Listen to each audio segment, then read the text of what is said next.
Hi everybody, welcome back to ASB 102. This is my informant, her name is Cassiana as well. And I also wanted to talk a little bit about the hormone and sex. So I want you to take a second. You cannot answer me, but I want you to take a second and think, what's gender? What's gender associated with? What's sex? What does that mean? What does that mean for you? Try not to read the definitions here. And maybe if you want, you can also write in the discussion, the Q&A discussion. You can be like, oh, I thought that gender was this, or I thought gender was the other thing before this lecture, if you want. Gender is a socially constructed behavior that we learn as a girl, woman, boy, man, or other gender diverse people. And sex is the biological features, which might be the chromosomes, the hormones, the anatomy. So the biological sex, we're going to categorize it in three parts for this class. Genitalia, which might be a penis or a scrotum, or for a male, and a vagina, a uterus, a clitoris is a female. You cannot have a uterus as a male, for example, or prostate as a female. Hormones, we have the estrogen associated with the female and testosterone associated with the male. However, the female still can have testosterone and the male can still have a form of estrogen. And this can actually increase, like the estrogen can increase during the andropause and the testosterone can increase or decrease during menopause. And obviously, even though the estrogen is associated with the female, the male still have it. And maybe you heard people saying, oh, you have a hormonal imbalance. That means that the levels might be up or down. Like they might have less estrogen or more testosterone, as a female. So let's talk about the chromosomes. Most of us have two chromosomes. This might be an XX. I'm genetically a female, so I got an XX in my conception. My mom gave me an X. My dad gave me an X. If you're a boy, your father is the only one who can give you an Y. However, we still have people who can have three X's. XXS is a female, and you can, as a boy or as a male, at the conception, you can get an XXY or XYY. If you took a sociology class, you probably learn, or if you gotta take one, you're probably gonna learn about the deviance chapter on the marginal, on the research done through the 1970s on XYY, because they assume that if you're a male with double Y, you might have your level of testosterone at the puberty, when you reach the puberty and you have these hormones, when you start developing these hormones, you're going to be more likely to commit a crime. That was not proven. All right, so let's talk a little bit more about genitalia. So as I told you, obviously we have some flexibility when it comes to the hormones, when it comes to the chromosomes. What about genitalia? So even if you're genetically a female with two X chromosomes, you might have a clitoris that might resemble a penis. The clitoris and the penis are coming from the same organ. You might have a closed labia, which resemble a scrotum. And you might have lumps that might actually feel like testes in the labia. And as a genetically boy, you might have a narrow tube that carries the urine and semen, which might not be fully extended to the type of the penis. You might have an abnormally small penis or a micro penis. You might have the absence of both testicles of the scrotum, which might resemble a labia. You might actually have an empty scrotum as well. So if I'm telling you that we have all this flexibility, including at the biological sex, how did we got here? Well, any of you learn of Lilith? Any of you know about this Mesopotamian figure? Mesopotamia is the current day Iraq, parts of Iran, Lebanon. It's a Judaic mythology. She's considered to be the first wife of Adam.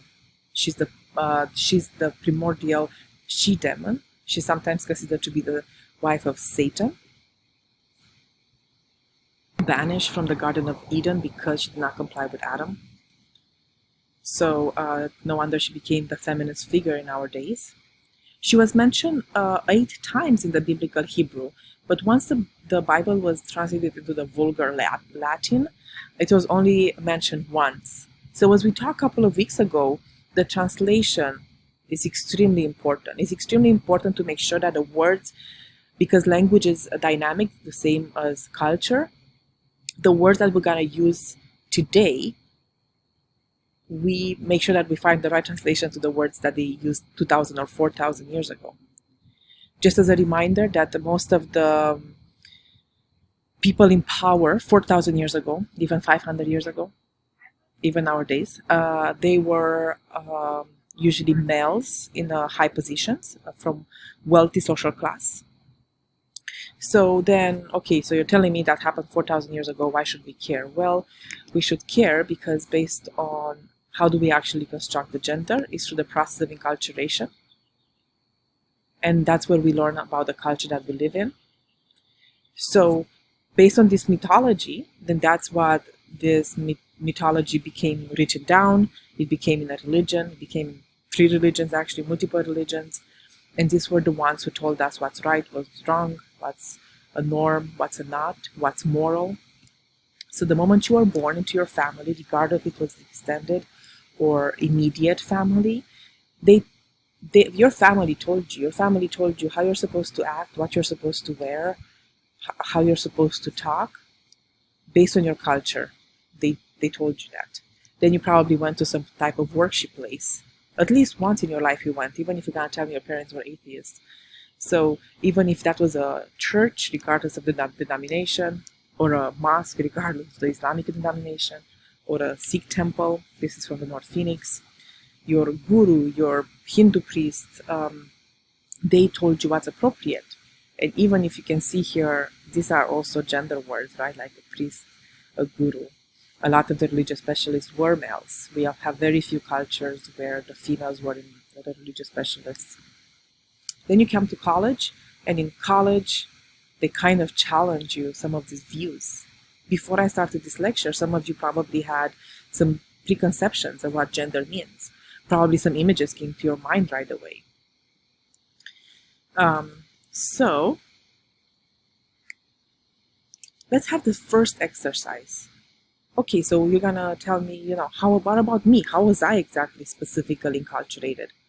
Well, I need you to take a minute or 2 or 5 or 10 to think of the toys that you used to play. What kind of, did you play with cars or trains or dolls? What kind of colors were you allowed to wear? If your parents had the reveal party, if you had blue balloons, I assume you're a boy. If you had a pink cake, I assume you're a girl. What kind of clothes were you allowed to wear? Skirts, dresses, tights, tie? What kind of games were you allowed to play? As a policeman, fireman? Did you have a tea party with your teddy bears? You can also see here policemen, firemen. These are already gender words, right? Encourage behavior. Hit like a girl, act like a lady. Boys don't cry. I really like this quote from the American football player, from Mia Hamm, who's kind of challenging this gender behavior, right, that we're encouraged. My coach said I run like a girl, and I said if he runs a little faster, he could too.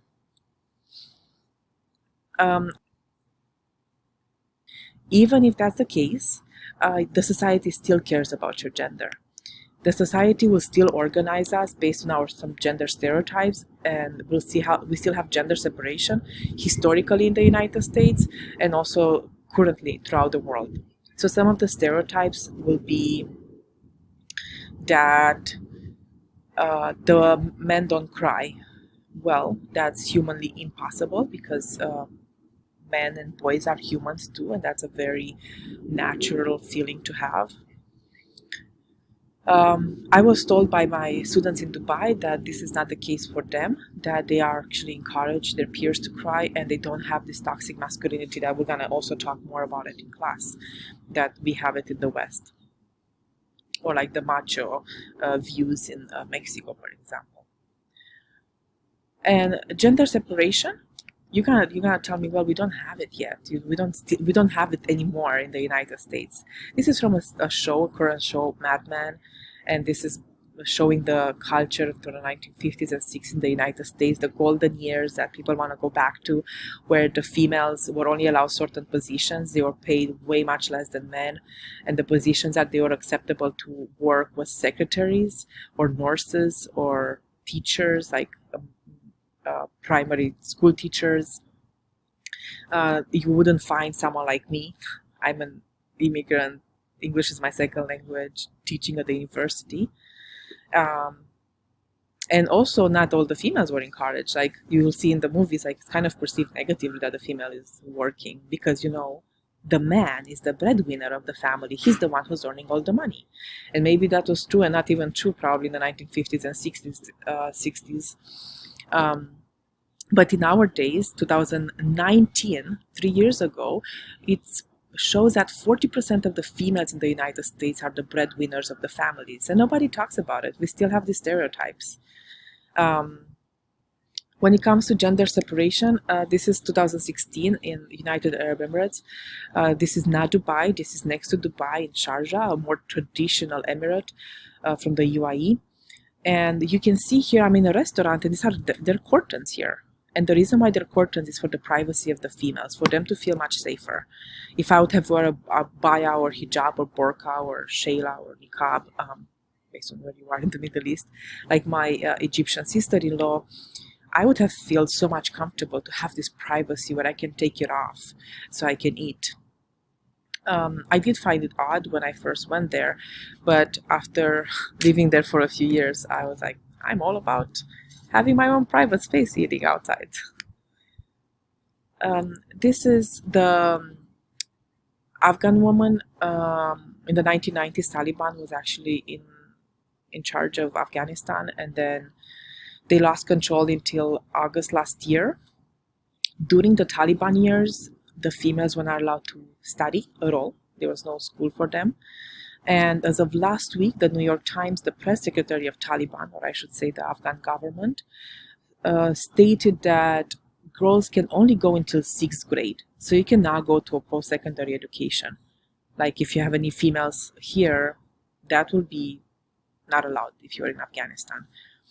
So let's speak a little bit more current events. Here is Putin with all the higher positions in the Orthodox Church, which is the main religion in Russia and Eastern Europe. And here they are agreeing on policies of how to organize a society. These are the people who are going to tell you based on your gender. They're going to say how many genders they can be recognized in your society. They're going to say what's appropriate for you to do and how you're supposed to behave. In Romania, for example, in 2019, there was a problem with the constitution. The constitution is from the 1918, and they realized that the constitution said the marriage is between two people. They didn't mention the gender. So then we have the LGBTQ2 as plus in the Romania, who's like, well, the constitution allows me to marry my significant other who's the same sex as me because it's in the constitution. So they actually tried to make a vote, and they tried to bring people to vote. And very proud to say that only 20% of the people showed up. And if like less than 50% show up for the vote, the law cannot pass. So based on the constitution, same-sex marriages are actually approved since 1918 in Romania. So let's talk a little bit more of how we organize the society based on gender. In the United States, only one time he had the male preschool teachers. Most of our jobs are for preschoolers are males. Let's think a little bit about how many countries in the world have executive positions, in political executive positions, females. Only 24. So only 24 have a political, like we have females. United States had some, made some progress lately. United Arab Emirates, they kind of, did it from overnight. The Sheikh Al Maktoum of Dubai said, you know what, we need to have 50% of the National Council females. So they just changed it overnight. 50% are females. And they're like, well, now we're equal. It's not that easy. We have multiple indicators in social science to decide on what it means to have an equal society. So the work roles in higher position, higher pay rate are still males. also including in the United States. The Northern European countries are considered to be 100% equal based on these indicators that are, they can also, you can argue that they're Western indicators. I completely agree with that. When it comes to family roles, I just told you that 40% of the United States households the breadwinners are females. So in a household, let's say that they're not single female households. Let's say like we have a male and a female, and they're both working, they're both bringing an income, right? So from these two members of the family, the female, based on Harvard 2019 research, the female still works about 9 hours more per week, taking care of the kids, cleaning the dishes, taking the dog out, I don't know, whatever the household family roles are. So the females are still working a little bit more than the male in the house. So why do we have this gender segregation? You know, you may ask me, oh, that's kind of odd that you have these curtains in Dubai and the Middle East, throughout the Middle East. Well, I promise you that after I lived there for a few years, I really appreciated my female section areas with no male gaze on me or on us. So this in Dubai, we also have specifically on the metro children and woman only cabin. So like if you're a middle school, a boy, you're welcome to join, or people with disability, or they call it people with determination. Also in Europe, if you go, like this is a very European, it's like Walmart for, yeah, maybe not Walmart. It's like a supermarket. It's like Safeway. Yeah, Safeway. I think it's Safeway or Fry's for Europe, Carrefour, right? So you're gonna see here priority for pregnant ladies. Pregnant ladies will have priority to actually go in line. And there is also parking if you're pregnant or you have a child outside. And funny thing, this picture is not from Europe. It is from Kenya, Nairobi. So even when they extend, they take this company culture with them. In 2020, they actually start creating this parking lot specifically for females. So you don't have to be pregnant. You don't have to have a child. You specifically, we have people of determination parking, then pregnant ladies with babies, and then the third one will be the female. So they make it very gender color, pink. And then let's move from Africa, Middle East, and Europe. And in Japan, they had huge problems with sexual harassment in trains and even rape. So they actually created the government was pressured to create certain times where only females were allowed in certain cabins. For example, this one. And females feel definitely much safer now. They actually enjoyed this gender segregation. And females do not naturally choose lower paying jobs. I really like that quote. Sorry. Organographies on gender. So let's talk about some organographies on gender. Margaret Mead, almost 100 years ago, she's one of the first few pioneers in cultural anthropology. And she went to Samoa and she spent a longer time, and she wrote this book, this ethnography, and then she realized, she's like, wow, the gender roles are quite different here based on my society. Young Samoa females were allowed to have sexual relationships before marriage with no taboo topic and no double standards, versus what was happening in the United States. So no wonder that in the 1950s and 60s, with the civil movement, this book became a very important argument of the feminists, saying, why do we have these double standards? Just kind of a sexually awakening for females. Ruth Benedict, she's actually the mentor of Margaret Mead. She also wrote this book, Patterns of Culture, again, almost 100 years ago, when she's been arguing that we need to look at the development of gender in a culture, and we should aim for diversity, inclusiveness, and equity. So if you heard about the DEI the past couple of years, or 5 years or 10 years, just so you know, anthropology has been talking about this for 100 years. And I really like this quote from Ruth Benedict when she says, the purpose of anthropology is to make the world safer for human differences. What a beautiful quote, and what an important quote. We should definitely look at it from multiple perspectives, from a pluralistic perspective. We shouldn't force anybody to forget their culture if they move to the United States or anywhere. We should celebrate all of the cultures and differences, not just cultures, sexual orientations, religions, belief systems. So let's have some examples of specific societies where they don't have these two genders, like Fa'afafini and Fa'afafama in Samoa. Yes, it's the same islands where Margaret Mead did her research. They have a fluid gender between male and female world. So Fa'afafini are someone that might be born as a genetically male, but they might have the roles of a female. What we might call a trans man. However, they would probably not use these words. Some of the people do, but these are very Western words. Words like trans woman, transgender, trans female. And Fa'afafama, which is genetically female, and then she has a male roles.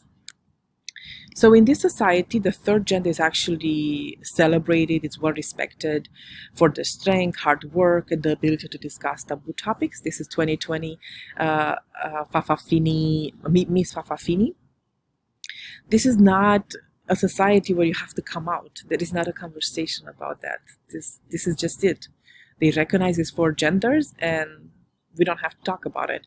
Obviously, with the westernization, then we do have some of the conflict between more traditional Fa'afafini and more Western Fa'afafini that maybe don't agree. They don't agree with this westernization of their gender. But that's another conversation that we can have in class.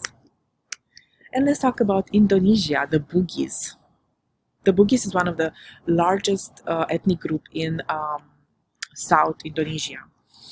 So Makunarai is a woman, genetically woman, raised, who also acts as a woman. Orone, cisgender man. Sig means someone who acts and had this genetically gender to them. The Bisu, which are transgender priests or intersex, they are considered to have extra powers. People come and ask for their blessings. However, as we're gonna see when Islam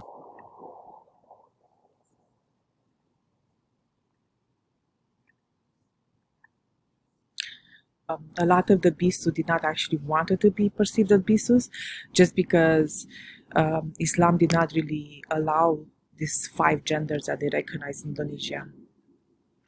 Kalabai, which might be translated as a trans woman, again the same like Samoa, they might not agree with this translation, and Kalalai, a trans man. So with Islam, Indonesia is actually the highest country with Muslims in the world, so not the Middle East. Only 20% of the Muslims are in the Middle East. And the Bisus, these are the Bisu priests who just felt, they do feel a conflict, because they say, well, Islam doesn't allow another gender, but then also they say, but Allah said that the way I'm born, that's who I am. So that also goes with their culture. And I'm looking forward to have awesome conversations with you